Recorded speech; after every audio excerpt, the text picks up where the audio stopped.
I understand why you want to believe this, but it is important to understand that Christian nationalists are not only Christians. They are affiliated with recognized and established Christian churches and organizations. They are 501c3s, and they are prominent figures in the evangelical community. By ignoring their identity as Christians, we're ignoring the broader influence that they have within the Christian community. Then we fail to address the root of the problem. And the root of the problem is that this type of toxic theology has existed for years. Christianity as a whole has done nothing about it. So if we continue to deny their Christian identity, then we're going to allow their harmful ideologies to keep going on unchecked. Christian nationalism uses the language and the symbolism of Christianity as part of their agenda.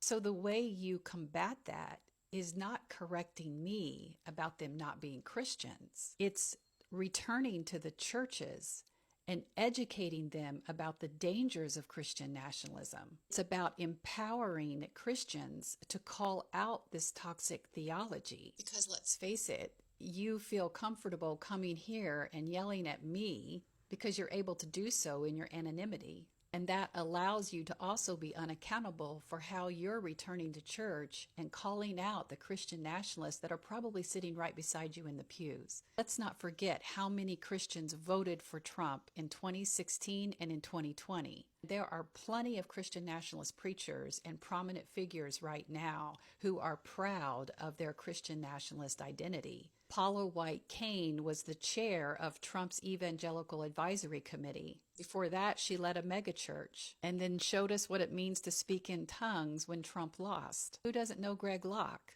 And what about Mike Flynn? Proudly calls himself a Christian nationalist and wants to promote a unified Christian nation. And this is the side of Christianity that Mike Johnson identifies with, who calls himself a modern-day Moses. These are Christians. I would suggest that you return to your church, you confer with your church leaders, and you ask them about their plan to call out Christian nationalism.